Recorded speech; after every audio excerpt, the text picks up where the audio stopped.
So in April of this year, the Office of Personnel Management detected a breach that it ultimately determined went back to December.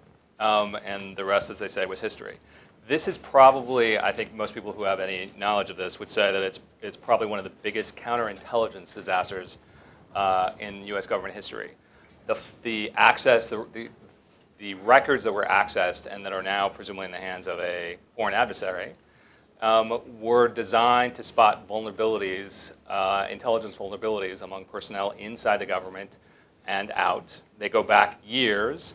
They include, as far as public statements indicate, very detailed questions and forms, financial data, anything anybody needed to tell the U.S. government when they were applying for a classified clearance.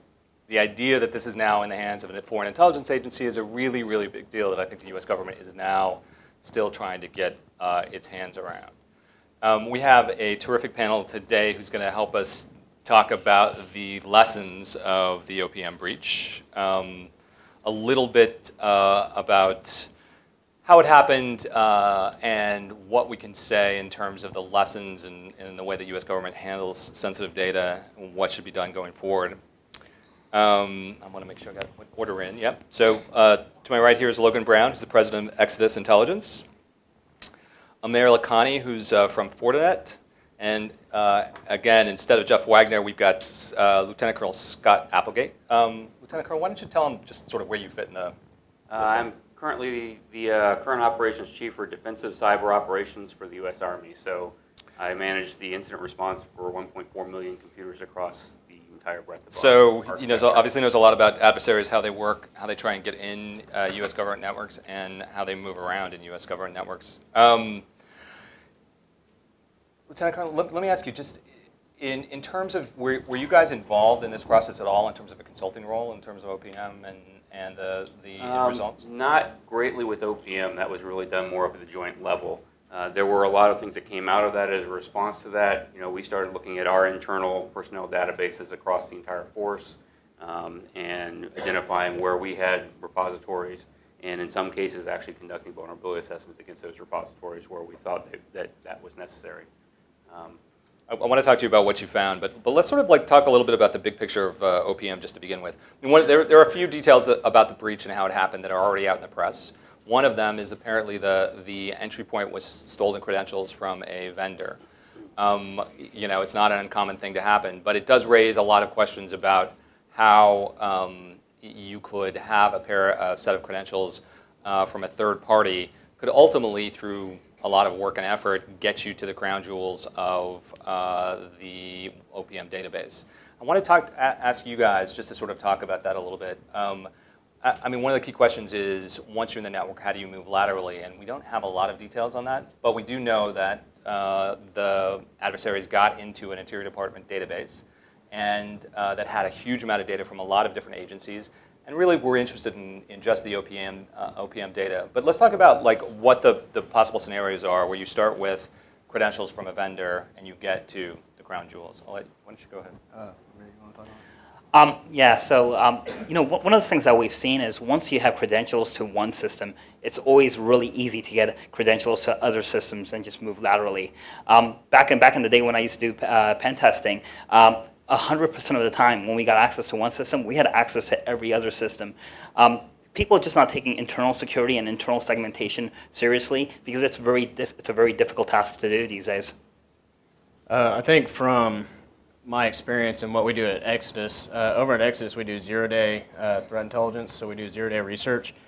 I would really hope that in this situation, and like you mentioned, we don't know the details if zero-day was used to move laterally through the network. I would really hope, like Aamir saying, that it wasn't just, okay, we have a password, now we have access to all the critical databases that we want.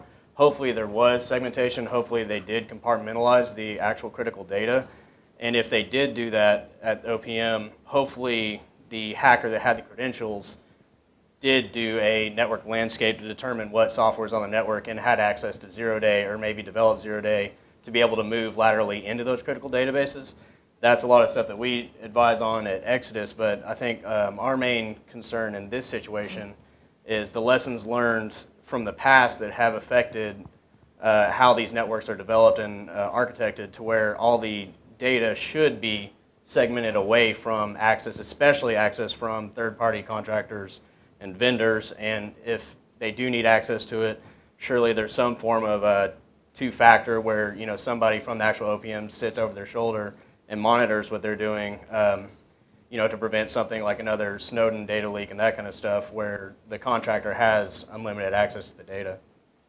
Scott, let me ask you, just when you guys started looking around in the post-breach environment, what did you find in terms of just something as basic as the way that two-factor gets used and the credential issue? Well, most individual users have two-factor authentication, but what you tend to find is at repositories or at areas where there are a lot of data, that doesn't always hold true.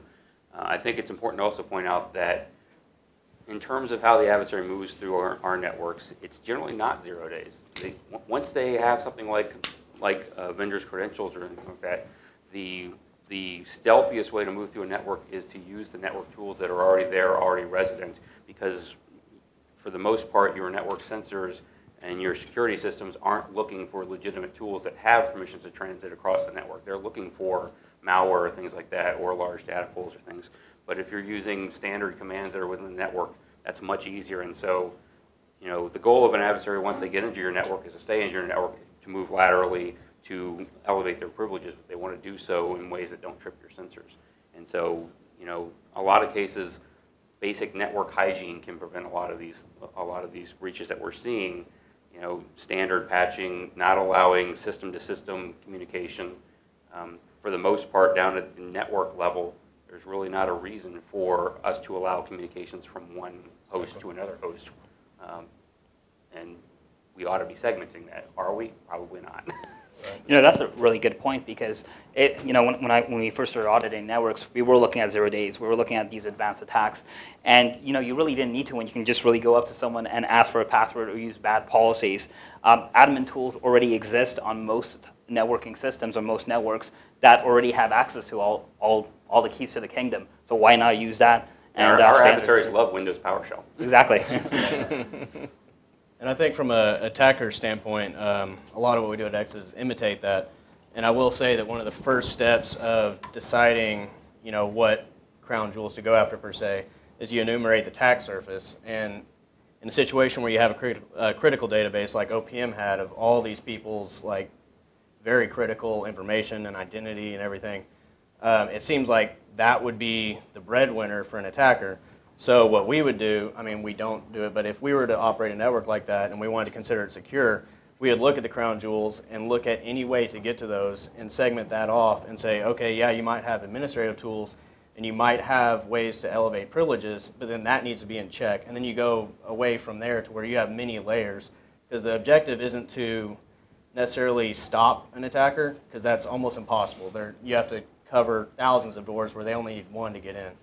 The objective is to make their job more difficult. And as many layers that they have to get through, whether they use unpatched software or they use 0 day to get across, as much as they have to use of that, they have to have access and expertise to get to all those levels. And so if it's just too hard of a project, then you really eliminate a lot of what we consider script kiddies, the young kids that go around poking at networks.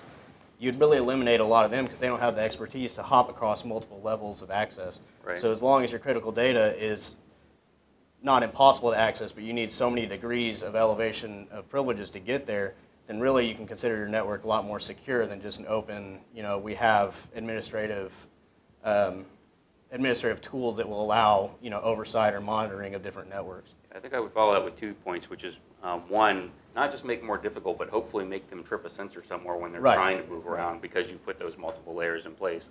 But the other thing is, probably of more importance, is we're not very good at identifying the crown jewels. You go to most large organizations and ask them what their critical assets are in their networks. They say it's everything, and it just can't be everything. You have to actually know what your critical resources and assets are. You have to know what the avenues of approaches are to those critical assets, and that's how you have to start prioritizing how you defend your network is, what is my crown jewels? What is the key terrain that would allow an adversary to get to those crown jewels, and how do I defend that? And it's just not the government. Very large organizations all across the board have a very difficult time identifying what their critical assets are. So it happens all the time. Yeah, Sony, Home Depot, MasterCard, all of them that have been experiencing cyber attacks. And, the government obviously is a target of many foreign actors that is constantly being hacked, and I would hope that the government's learning lessons every day about how to defend their data. But that would be my question. I know you weren't involved in the OPM, but in the government in general, are lessons being learned from the Snowden aspect all the way up to an actual hack like OPM to where segmenting, compartmentalization, and actual access controls are being instilled throughout the networks? I think there are a lot of lessons being learned, but I think the other half of that is that the government in and of itself, whether you're talking about the military or the civilian side of the government, is just a huge bureaucratic beast, and it takes time to do anything. It takes time to implement new policies. It takes time to put new tools in, and especially when you're talking about networks that are as vast as these networks are. So I think there have been a lot of lessons learned, and I think we continue to learn lessons, continue to try to implement them. But the speed at which we can implement is very limiting.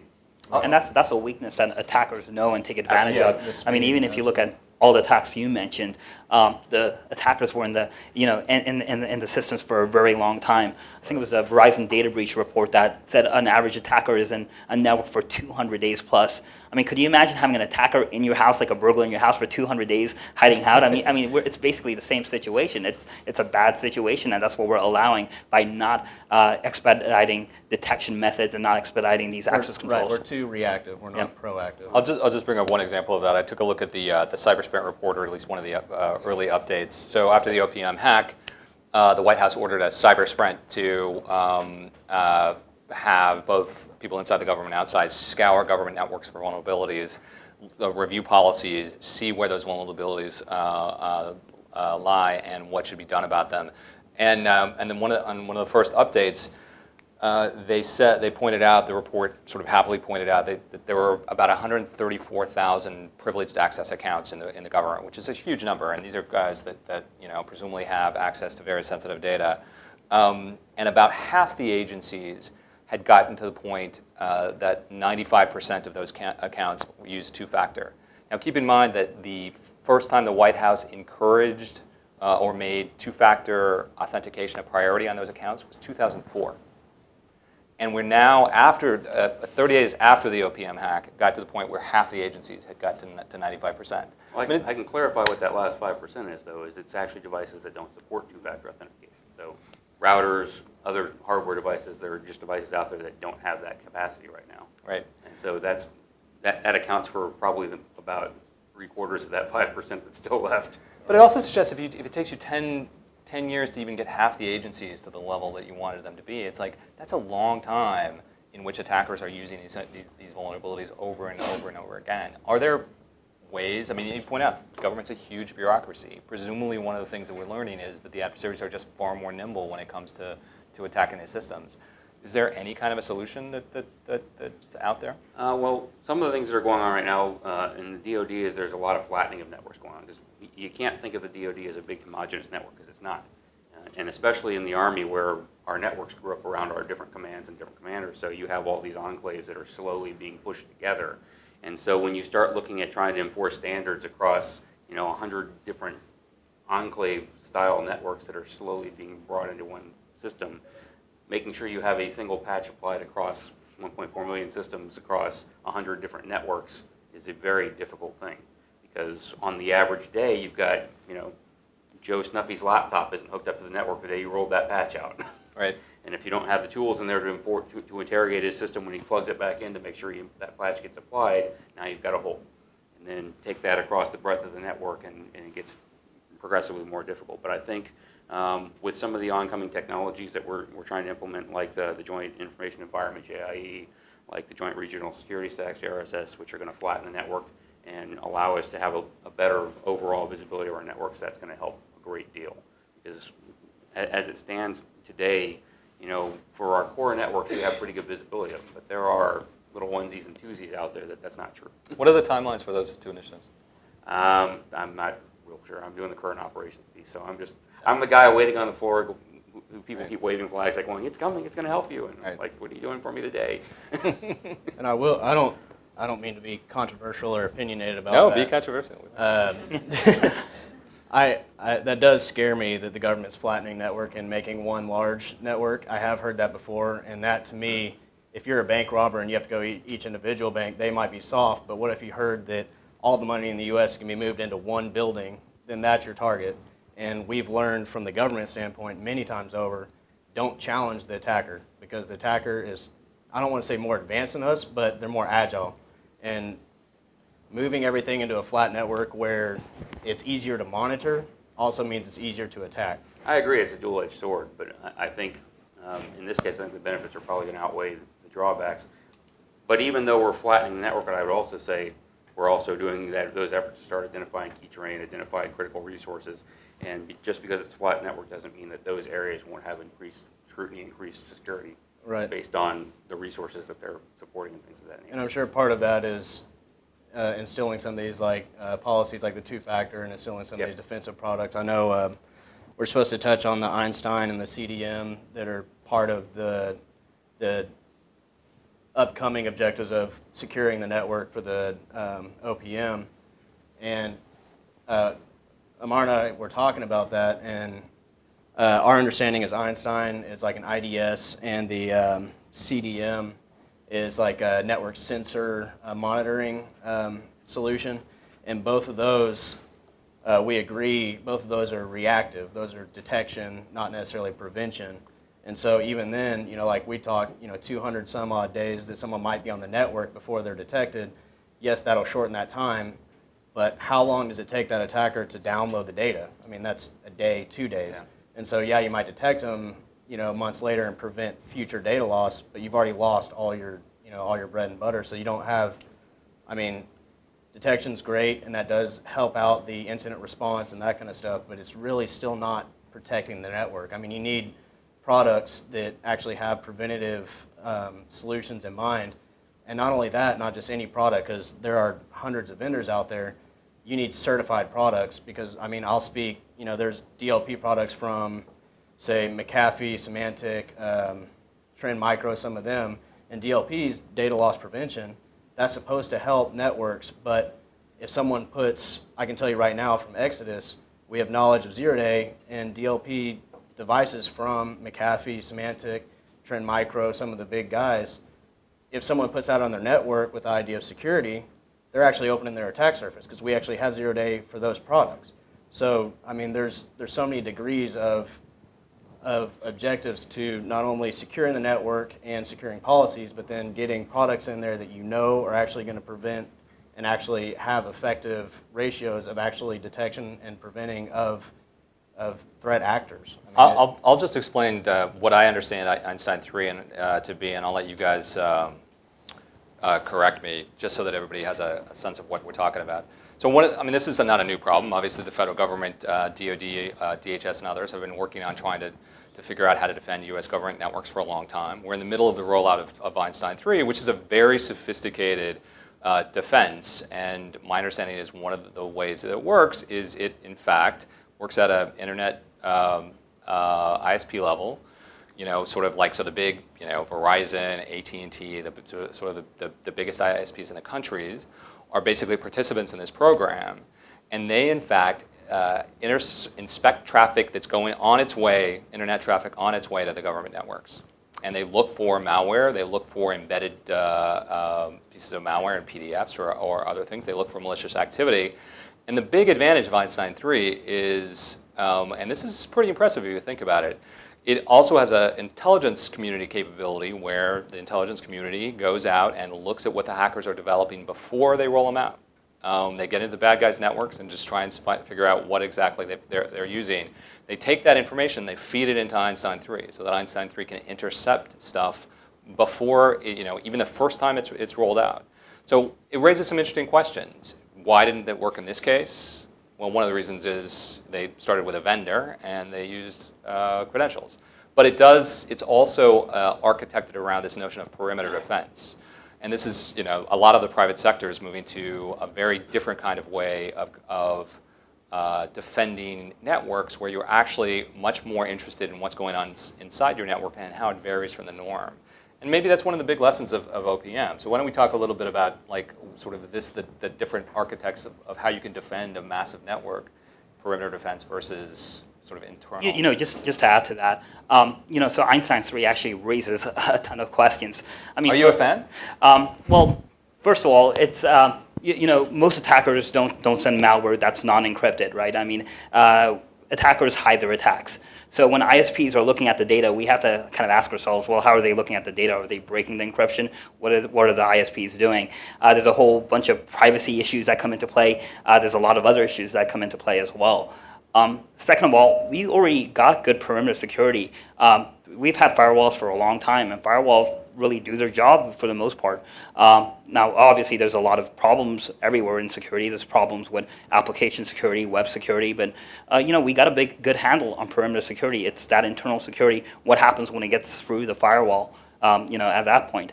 And for the last couple of years, everyone's talking about using detection with big data analytics, coming up with some secret software. You can figure out if someone's vacuuming and someone's changing the light bulb, and you can use some data points to figure out like a cyber attack based on this using some secret big data algorithm that no one knows about. And that's really what Einstein really is, Einstein 3. But no one really knows what they're doing behind that and what are the data points behind that. Scott, does Einstein 3 to protect DoD? I can't remember. I'm not sure, quite honestly.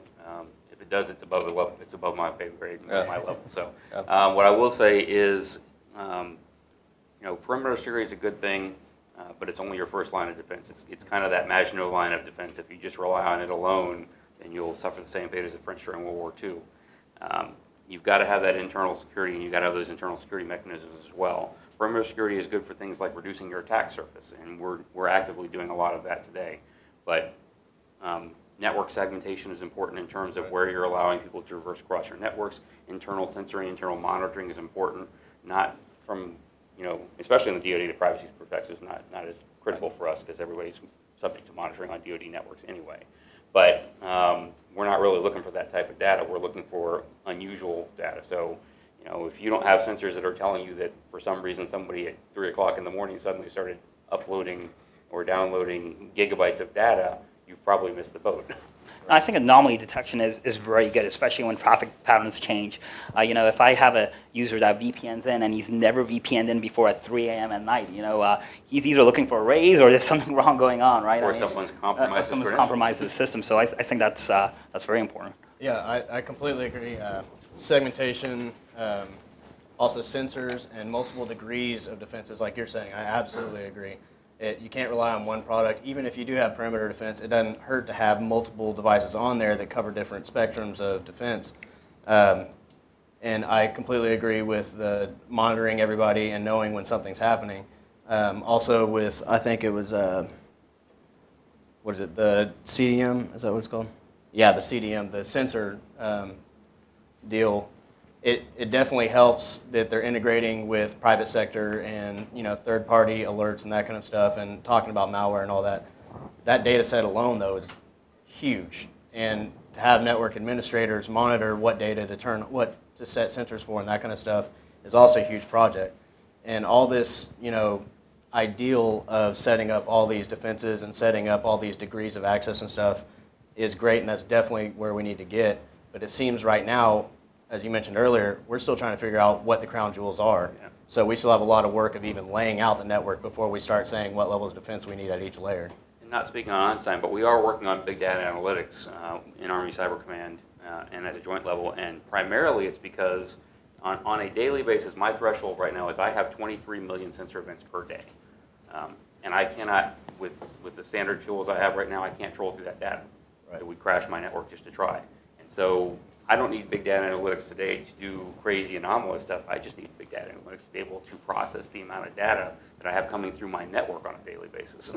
Yeah, just to find that needle in that haystack. Just to find that needle in the haystack and tie those things together. So just out of curiosity, how do you deal with the 23 million? I mean, and this is a problem that the private sector is dealing with as well. I mean, one of the issues with Target was they had a pretty sophisticated system in place. They had a SOC. They had a lot of very sophisticated devices that were alerting them to events on their network. And that list just became so big that the one through which the indicated the hackers were in their network went into a work queue. By the time the guy got to the work queue, all the data was gone. Well, part of it is trying to make sure that across the breadth of our network that we're alerting on the same types of things. So one of the things we found is because our network grew up in isolation and those silos of excellence, if you will, is sensors that I have turned on one network won't necessarily be the same ones that are turned on another. And alerts that I'm seeing from one, I'm not getting from another. So we have to get at least some level of standardization on making sure that we have the right sensor technologies turned on all our networks, the right signatures deployed across all our networks. And then a lot of the other half of it is that we've pushed forward our incident response more to the regional and tactical edges. And at Army Cyber Command, at our level, we're really doing incident management more than incident response because we're the quality control effort for everything that's going on all our regional cyber centers to make sure that they're catching the things we want them to catch, make sure that we're grabbing hard drives that we want forensics on, or directing them to take actions that they haven't necessarily taken already on their own. And then from our location, what we're trying to build is good threat modeling, analytics, sensor, and trend analysis, so that we can start looking at our network and seeing where what our major threat vectors are, seeing where our reporting is coming from, what our sources of our incidents are, and being able to measure our processes. Just something as simple as that to be able to tell how good we are today, whether we're getting better or worse, whether our one region is better than the other, and whether there's a reason for that, or whether it's just volume versus volume. I want to go back to the beginning of OPM for a second. So one of the things that we do know is that in June of 2014, the U.S. Investigative Services, which is a major vendor for OPM doing the initial aspects of classified clearance investigations, reported a hack, which they were told was by the Chinese government. The FBI told them it was the Chinese. At the same time, about 6 months later, Keypoint, another key vendor for OPM doing exactly the same kind of work, reported another hack, again by the Chinese government. At the time, OPM testified in Congress that they had experienced a set of probes and, in fact, an intrusion, but that no sensitive data had left the system. And the director of OPM put it off in part to the age of the systems, that they just didn't think the hackers had figured out how their archaic systems actually worked. It does suggest, though, that there was a lot of reconnaissance activity going around OPM and its network and the things that it had. And apparently what didn't happen at that point was to try and figure out exactly what the adversaries might be going after and to make sure that they didn't get it. Again, you had several months then of lead-in before you got the actual hack in December. If I remember right, the discovery was in April, but the exfil happened along that period of time. So they had plenty of time.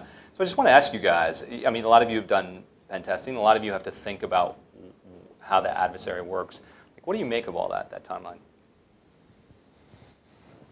Well, like I said before, the average adversary is in a system a very long time. This is what appears to be the case again.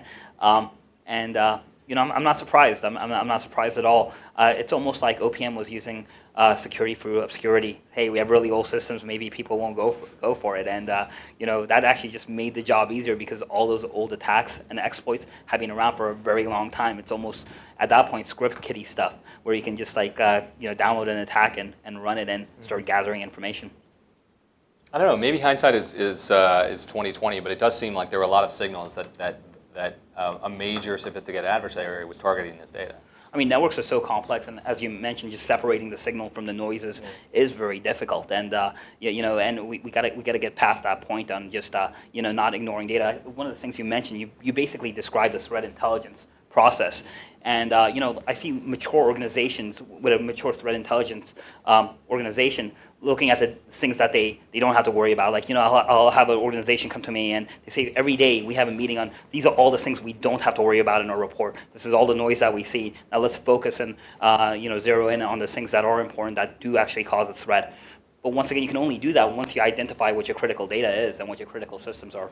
Yeah, I was going to add on, and I'll tag on something you were talking about earlier as well, is identifying those critical resources is one thing, but then you have the indicators and warnings, and you have, the buzzword in the military is threat-driven, or intelligence-driven or threat-driven operations for the cyberspace domain.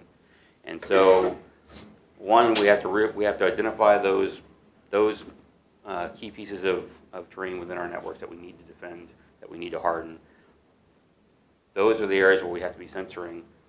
Those are the areas that we have to be focusing on what the indicators and warnings are, what our intelligence organizations are telling us in terms of what the adversary is doing. And then given that, that's when you put that extra focus on those organizations. So in hindsight, what probably should have happened is, and 2020 hindsight is always a great thing, but we've been standing up our Cyber National Mission Force and our cyber mission forces across the DoD. That's the type of thing of event where you mobilize one of those new cyber protection teams to go out and actually go look at that network and take a good and do a clear and secure operation, go through, survey the network, and see if it's actually clear because you've got indications and warnings against it, and because it is a high priority piece of terrain. And that's the type of operations we're trying to get to and move to right now, and why we're building those mission forces out there who are, there are combat arms in the cyberspace domain. There are maneuver elements now in the cyberspace domain. I mean, DoD wrote the book on threat intelligence, and when I mean that, they literally have a book out there where you can download on cyber threat intelligence. Let me ask you just how the teams work. So these are flyway teams that actually have you can just say, hey, this is... As they're designed right now, and we're still determining whether or not we've got the right talent mix on them, but as they're designed right now, they're a 39-man team that covers the breadth from policy to hunt operations to vulnerability testing to what's typically called blue teaming.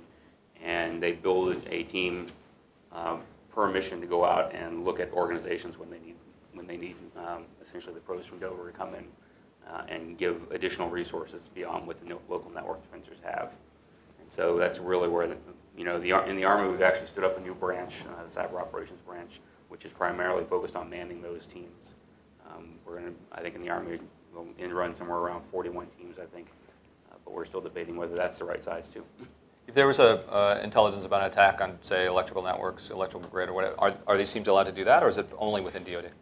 Right now, it would be within DoD. I think I am not the lawyer, so I'm not going to tell you where they can and can't go. But I think there are some processes whereby other portions of government could request assistance. But that would not be a DoD operation. It would. Yeah. It would be in support of like law enforcement or something to that effect. Yeah. So it seems the government is making a push to bring in the private industry, cybersecurity industry, to inform them of threats as well. I know Obama had a big cybersecurity initiative where he's promoting information sharing and threat sharing.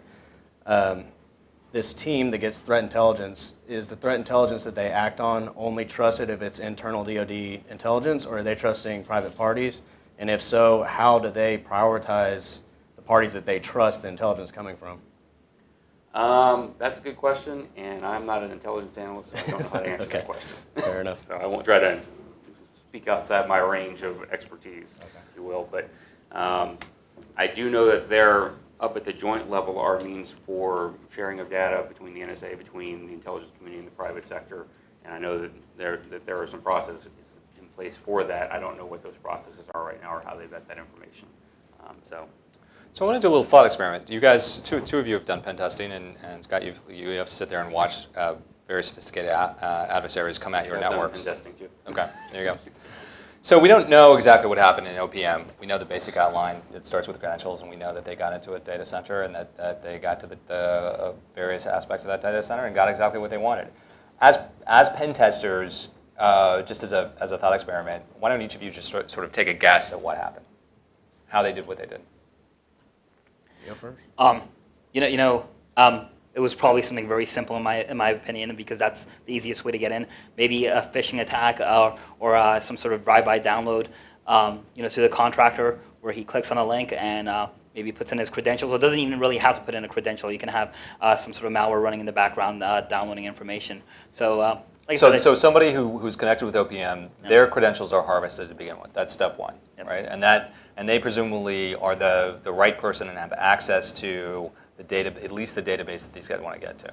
Right, and the reason I say that is, we monitor a lot of darknet sites, a lot of hacker forums.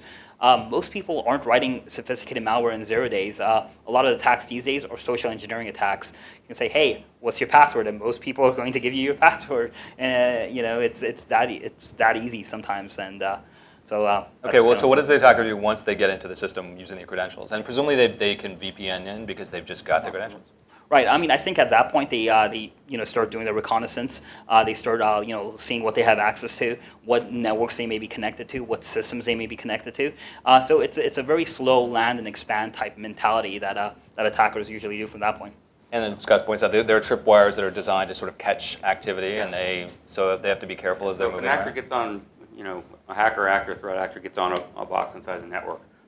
Usually the first thing they're going to do is look at that system and see what it's connected to through its legitimate shares, to its legitimate processes. And if they can exploit those, that's actually the first step, is to try to move laterally using the legitimate tools, because those aren't going to trip those sensors. If they can't, then they start looking at privilege escalation and maybe downloading tools to that system that will allow them to do things like Mimikatz or some other tools that will allow you to harvest credentials off the system. Because if you can harvest credentials off that system and come back with a new set of valid credentials, that might allow you to move to the next system or the next box, again, without tripping any alarms, because now you're using legitimate processes and legitimate credentials to move forward. So just in layman's term, what that means is you're on a box or a server, and other people have touched that, including administrators of the system, and it's possible to get their credentials at that point. So you go from one set of credentials and you just keep going. Downloaded the hashes, which are the one-way encrypted values of their passwords, and attempt to crack those. You can try default passwords. Unfortunately, a lot of systems out there, inside or outside of DoD, when they're put in place, their default passwords for those commercial vendor products are left in place. And you go out to any dark website, and there's a whole list of, here's the default passwords for every piece of software you ever wanted to know. One of the most unique attacks I saw was an attacker got into a voicemail system from the help desk who was leaving a password reset on someone's voicemail. Oh, that's good, yeah. And so they just listened to the voicemail. That's all they had to do. That was pretty unique. Well, and that's the thing. There's a lot of attack surface for zero-day, and for, like we even have attacks for Cisco VoIP phones and that kind of stuff, where if you've got those or printers on your network or routers, that's easier. But I think in this instance, just the way that it didn't trigger any sort of sensors and stuff, I do want to assume that the OPM had sensors and had some security in place. I think the best way that I think of how it probably happened was if this contractor, this vendor's credentials were compromised and they were able to log in and then enumerate the network and see what all they can bounce around and get to the critical data. I think the only way that didn't set off anomaly, and really the only way that they knew that this specific person had access to the OPM database, I think their box, their computer was probably compromised, and the person was probably looking around their computer and saw they had access to OPM, and that was the number one target. They might have had access to their own internal vendor's network and stuff, but OPM obviously is a much bigger get, and so they probably decided they were going to go that way. And honestly, if they were using that contractor's box as a proxy into the network, it probably wouldn't set off red flags, because that person was probably logging in. Yeah. That person probably had trust, probably could VPN, and so if, from the OPM's network standpoint, this person's trust would be on the network, they probably weren't monitoring what they were doing internally in the network, especially if they're a contractor. A contractor, it might not be outside the norm for a contractor to look at the network and see what all tools they have at their disposal. What was probably missing was egress filtering to say, why is this person VPNing and downloading a large amount of data, a large amount of records. I mean, if you go look at the IRS, if someone in the IRS goes and looks at an account that they shouldn't look at, alarm bells go off. Right. But even then, if this was if this hack happened in April and got detected months later, it could have been a little bit of data each day. And database data isn't all that, large data-wise, so they could have just trickled some of that over months and eventually got all the data from it without doing one large download right when they're on the network. And not knowing the details on this is, at best just kind of a just question, speculative, but right? a speculative question. But you got to ask whether the vendor credentials in question were credentials that should have been allowed access to those types of records that were downloaded. That was the first point I was trying to make. I mean, you definitely need to segment a contractor from the critical data. So I would hope that they had to use something to get to that level of privilege. I mean, as you mentioned, you're finding vulnerabilities in the tools that are supposed to protect these systems. Right. So it's almost like a win for you if you find like a certain security tool. You're like, yes, this is a better way in, since they use a security tool or security product. Let me ask you guys. This is kind of just a more of a philosophical question.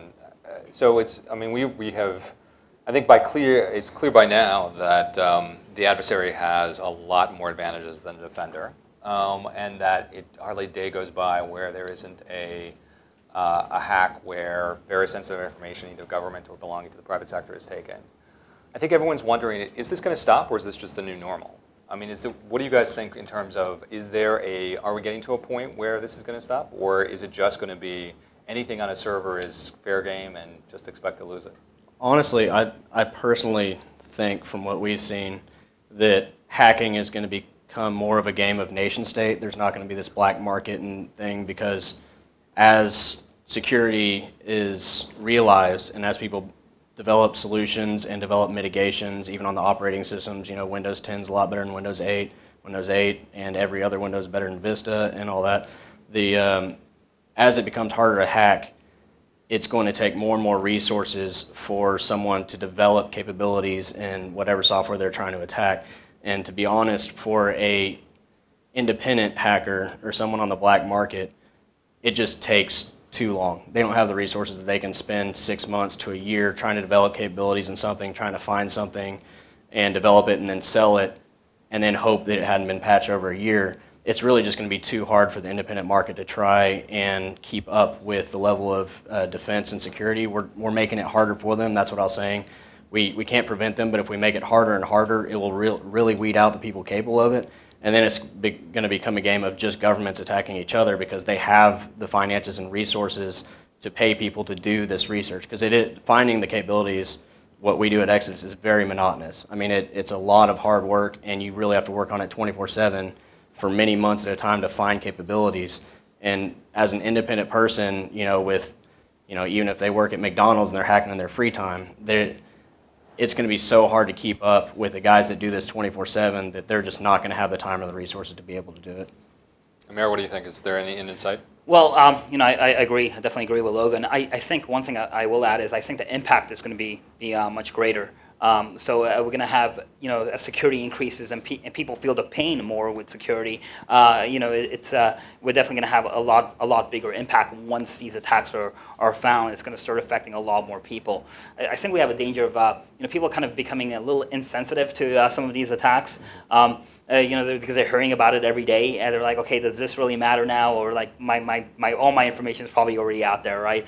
So I think we have a little bit of that danger to worry about. But as people feel more pain, as identities get stolen, as there's financial risks and obligations, we're seeing CEOs of large companies getting fired now based on cyber attacks. I think we're going to start seeing a change. What do you think? I'm going to disagree a little bit. I think those large-scale zero-day attacks you're talking about will probably stay in the realm or move into the realm of nation states. But I think just the day-to-day clutter of hacking out there is just going to increase because our surface area is constantly increasing.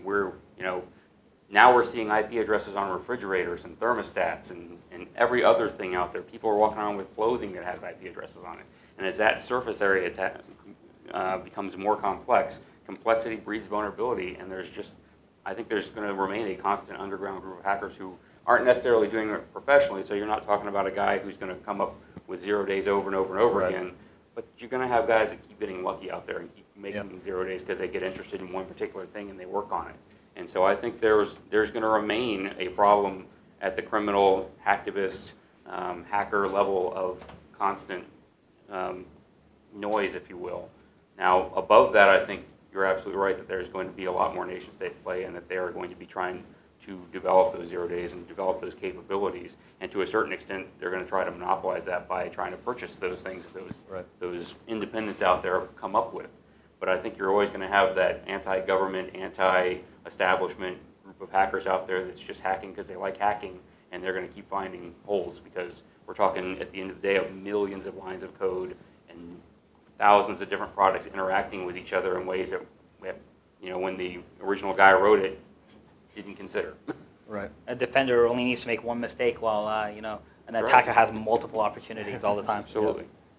I was going to ask whether this was just OPM could be considered just a massive counterintelligence failure, just on the architecture of the way the system was designed, how the data was stored, the fact that it wasn't air gap, the fact that it could be accessed, the fact that no one thought that, oh my gosh, an adversary, a foreign nation might think that this particular data would be the best thing they could get their hands on.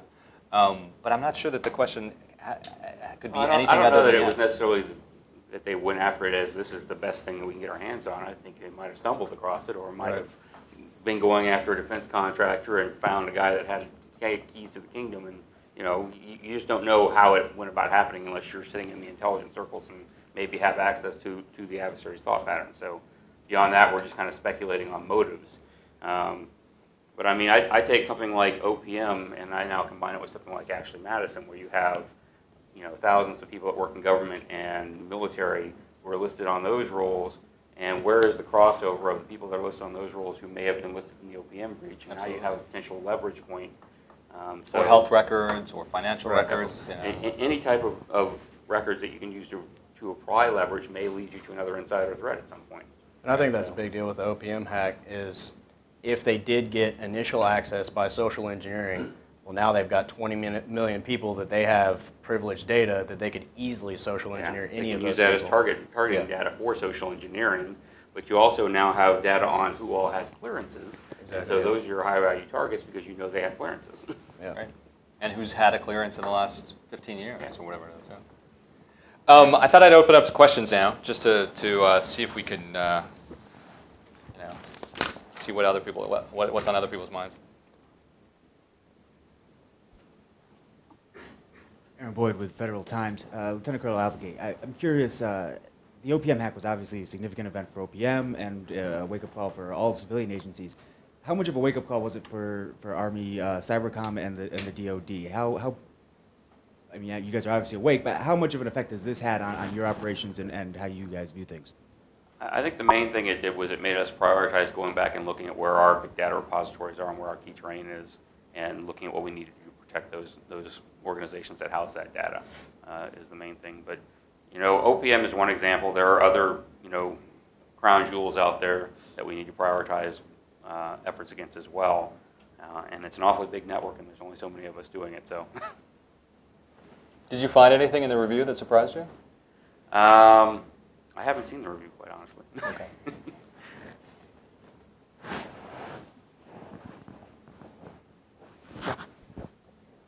say a little bit more about Einstein 3 in terms of who was actually developing it and talk about kind of the public-private aspect of it? Is that just at the ISP level, or was that sort of filter down to the diagnostics and all of that? Do you know much about Einstein? Well, I can tell you what I know, and there's not that much public information out there. But it's a sensor network that we know about. It's supposedly being put in tier one ISPs. Essentially, I think of it as a very smart firewall and IDS that's doing analytics, looking at attacks coming in. That's really the only public information that we know about. We don't know exactly how it's actually obtaining the data, where it's getting the data from, how it's dissecting the data. Because normally the data that it is supposed to be looking at is very difficult to look at in a clear screen or clear And level. prioritize. And prioritize.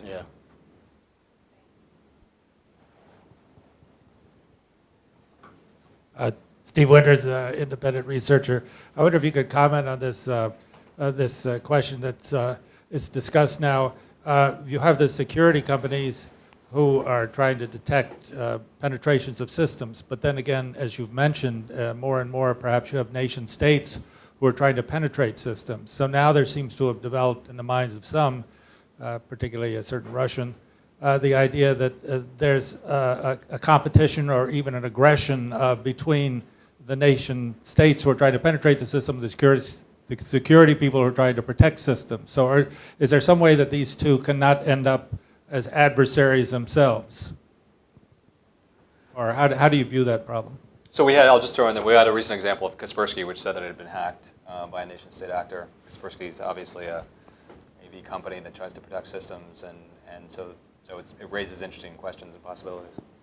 Oh, and could I just add on to that, what Kaspersky says is he thought that one possible reason he was hacked was to get at some magical method that they thought they were developing that would automatically protect systems, because that was mentioned earlier.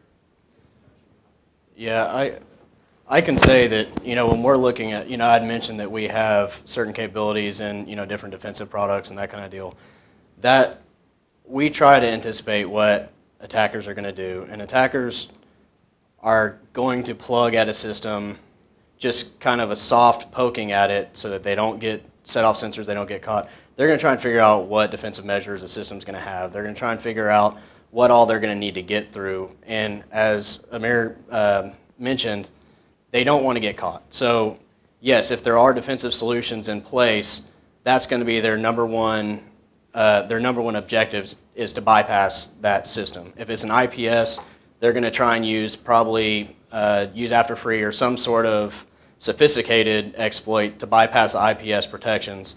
Then they're going to have to get through, firewalls. They're going to have to get through IDS, get through all the other detection, the sensors, and that kind of stuff. So it is a complicated game they have to play, and that's what we were saying. The more products, the better, because that makes it that much more sophisticated that you can really get them out. But I don't think that they're necessarily going to be going after the security companies to find mitigations. I don't think security company products are robust enough to actually be that big of a threat. But chained together, it does create a complicated algorithm they have to bypass and mitigate all those detections. But I don't think that, the Kaspersky per se, I don't think that they're going to be a goal of somebody to just bypass Kaspersky products, because that might just be one key to the puzzle on the network they're trying to get after. I think security companies are in the same boat as everybody else in that they have critical assets, resources, intellectual property. They have organizations out there that will naturally want to target them. Maybe that's because they want to be able to bypass their systems. Maybe that's because they want to be able to find 0 days in their systems, or maybe that's because they want to be able to put backdoors in them. I don't know, but Right. they have to have that same level of protection that everybody else does, because, and you would hope they would be better at it because they are security companies, but there's also a certain threat to being arrogant and thinking you are better at it, because those, as we've seen historically, the people that tend to think that they are too good to be targeted are the ones who naturally fall victim to being targeted. But I think they have to take that threat just as seriously as everybody else, and they have to protect their systems and figure out what their critical assets are and what their key terrain is and defend it appropriately. We always have blue teams versus red teams, right? The attackers versus the defenders. One of the strategies I've seen organizations implement is offensive countermeasures, make it very, very difficult and painful for attackers. Now that's very different from hack-back technologies. I wouldn't ever recommend or advocate any type of hack-back for a defender, but you can certainly use sophisticated honeypots. You can certainly use systems that really don't exist to just make life really, really painful for attackers. And as a defender, when you do see an attacker come into your countermeasured systems, you can have a lot of fun just messing with them too, right? So the entertainment factor is definitely there.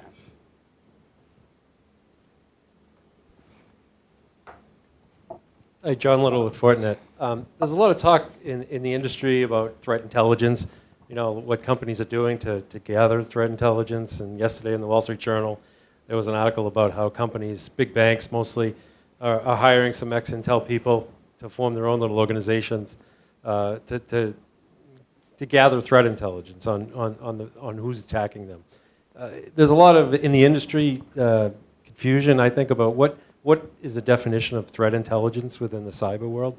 And I'd like to get the three is opinion of how you define threat intelligence. I would just define it as information about our adversary that allows us to gain knowledge of what they're getting ready to do against us, what their tools, techniques are, what their motivations are, what their targets are. Anytime you can get ahead of your adversary in terms of those types of information, that allows you to tailor your defenses more appropriately for that. So, and I don't think there's a vast difference between intelligence in the cyber domain versus intelligence in other domains. I think we get. I'm sure they do. Again, I'm not an Intel officer. I'm more of a customer of that data, so I'm not sure how that's architected above me. But I think both in the DoD and outside of the DoD, we get too wrapped around putting that pejorative term cyber in front of everything. In a lot of cases, it's not necessarily needed. Threat intelligence is just threat intelligence. It just happens to be related to cyber attacks in this case versus some other type of an attack. So I would agree with you. I think the definition is well defined for threat intelligence. I would add that it's actionable intelligence that you can actually, and it's specific to your organization as well. I think too many times people confuse threat intelligence with threat information or data feeds. There's a lot of companies out there that have a threat intelligence product, and what they're providing you is a very macro feed based on an organization or an industry. And that's great, that's good information, but it doesn't help me for my specific needs, for my specific critical data, and that's very important. I have a little bit of insight because I work for our threat intelligence organization, and what we're doing is we're not only looking at the specific industries and the specific needs, but we're looking at individual critical data, and giving that in a presentable and an actionable view. And that's what we tell people is threat intelligence is there's a threat against you. What can I do to stop it? Rather than just getting information on, okay, these are the threats and the threat actors out there, and I have to worry about the whole thing. Like we said before, trying to separate that signal from that noise. That word actionable is critical. Yeah. And I agree with both of them. I think threat intelligence itself has a meaning. Cyber threat intelligence itself even has a more refined meaning. And I think that's where we're getting that the term threat intelligence, especially in this industry, is almost as overused and misunderstood as the term hacking, and that they just require many more adjectives in front of them to really prioritize if that intelligence is relevant to your use case. Like Aamir was saying, that the like what we do at Exodus is 0-day threat intelligence, which means that what we deliver we consider critical. However, there's also threat intelligence feeds that deliver malware, that deliver reputation IP addresses, reputation websites. We personally don't consider the reputation threat intelligence as viable intelligence. We don't think that IP addresses tell much about a threat. We don't think that websites tell much about a threat. We don't consider those critical, especially because I know that some of those feeds can get upwards of thousands of alerts a day, and just sifting through that just makes C-levels and network administrators just kind of push all of it off their table and say that it's all just spam, that they can't sift through all that data. So we try to say that 0-day threat intelligence is critical because that's actual 0-day that could affect your system and allow an attacker into your system. But still, it's relevant to each corporation. Some corporations might be more concerned about malware. Some corporations might, like a web app, might be concerned about IP and reputation websites and that kind of stuff. So I agree with both of them that it's a broad term and that it really boils down to what is actually relevant to your network in general. And I'll add, from my perspective as a network defender, threat intelligence is specific to a threat. So actor X is getting ready to try to do Y to your Z. Right. It's not just that broad. There's a new exploit out there. Okay, that's great. We'll patch against that. But Yeah. what I want to know is, Joe Snuffy's out there getting ready to use X tool against Y organization, and that is actionable to me because now I can take action against that. Right, IOCs by themselves are not threat intelligence. Right. You actually need the intelligence piece in threat intelligence to really be threat intelligence. Yeah. Sure. I am a student of information security. My question is that based on the recent incidents, what was the most and least concern of an attacker? Can we measure them when we set up a system? Maybe you could repeat the question. I'm not sure I everybody heard missed it. the last couple words of that. Yeah. Just repeat the question one more time. My question is that what is the most and least concern of an attacker based on recent incidents? I would Not say that generally. depends on the system that's getting attacked. I mean, obviously in the OPM, it's about all the critical or all the personnel information and the degree of information that was delivered. I mean, if it's the Sony hack, it's about the C-level data loss. If it's a financial corporation getting attacked, it would be about financial information. I think most of these attacks is data loss. Luckily, we haven't had to dabble much in the big reports of SCADA or industrial control systems getting attacked, because that obviously the concerns there are overcharging a nuclear plant or getting into a hospital's medical records or a hospital's medication delivery systems. There's some real life threats. I think so far we've seen people go after data, which is a big deal, but it isn't lethal yet. There are other opportunities. There's drones, planes, power plants, hydroelectric, all sorts of different areas that they can and quite frankly they probably will start attacking. And I would say that is the real relevant stuff that we should be worried about. The data is a big deal, but it's just insight into the capabilities.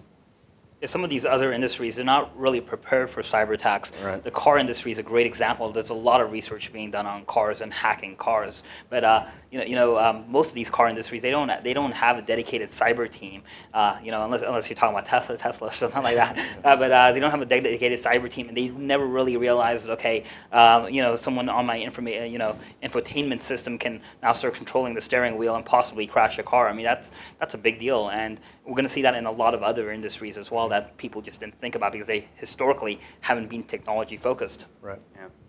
And the kind of things that scare me about that is because I've done research on car vulnerabilities, on medical implant vulnerabilities and things like that. We know these vulnerabilities exist. The scarier half of that is that no one's looking for them as an aftermath. When someone has a car accident, no one goes, "Hey, let's check to see if this car was hacked." Right. And so we don't know what we don't know. But I think it goes back to what he said earlier, which is it's about context. If you were asking, what's the most important thing about the attacker, it's the context of the attack. And so it really depends on your organization, what your organization's business functions are, what your critical resources are, and how you're going to go about protecting that. One last question. Ted Reynolds, University of Central Florida. Looking at some of the businesses, the industries you've talked about, the financial sector, private corporations, and the infrastructure, how would you address the cost analysis of securing data, securing systems, when many of these companies can purchase insurance against losses, and they're doing that cost-benefit analysis of just insuring against losses versus spending all kinds of money on cybersecurity when there's no 100% guarantee that they're going to be secure. So how would you address that? I'd be real interested to know that, because I think you're exactly right. I think it is a lot like the insurance mentality. I mean, there's no guarantee that you will get hacked. There's no guarantee that you need to spend X amount of your budget on security defenses. But it is a lot like insurance. They're going to do cost analysis on it. And depending on what data they hold true and what they consider critical internally, they'll probably justify X amount of money to spend on defenses. Whereas, obviously if we get into infrastructure type stuff, they're going to have to allocate a decent amount of budget to ensure that their networks are protected. But if it's, mom and pop, or, if it's even like a Chick-fil-A, they might have some employee records and stuff like that they want to protect, but they're obviously not going to have the same budget as, somebody that has a power plant or somebody that has financial data. So I think it is going to be all justified to the businesses, and the C-levels are going to make a decision on how much budget. But the good thing about these hacks, the only silver lining, is it is bringing attention to it, and they are going to have to start allocating budget to it. I know the government's trying to push on them to do their due diligence, but just their actual clientele and their actual the people that trust these companies with their data are going to demand it as well. And I know that they're going to have to start allocating budget. So the one good thing is that it is bringing it to everyone's attention, that it's something they have to talk about. I've been involved a little bit in the cyber insurance markets. Historically, cyber insurance has been extremely cheap compared to other insurances. If you look at some of the largest providers of cyber insurance, like Chubb, right? They've it's really not been a profit leader for them. It's just something they've added on. That is changing pretty rapidly. So they're realizing, okay, it's actually going to cost us money to insure these organizations, and now they're starting to do some due diligence. Like, what protections do you have in place? Because that's definitely going to start affecting premiums. So I think we're kind of, the marketplace in cyber insurance is kind of catching up to the breaches. It's still not quite there yet. The laws of liability are really not quite there yet. But I think hopefully we'll see some change that will affect the whole industry in a positive manner. Yeah, I think we all know security is not a profit center for most organizations unless you happen to be selling security. But by and large, there's only so much insurance can do. If you're a company that is bringing new products to market and another company steals your intellectual property, we've seen companies go out of business because other companies stole their property and beat them to market on the products they were developing. So I think, again, it's going to come down to context and what that individual organization, what their risk threshold is. And, as we see, some of our adversaries who are very interested in mining intellectual data or intellectual property data out of, not just government, but every other industry out there to make themselves more competitive, that becomes a factor in it. And so I think that's something that the C-suites are going to have to take into account. Okay, I want to thank the panel, especially Lieutenant Colonel Applegate, who will have to be back up here soon anyway for pitch hitting units, but thanks very much.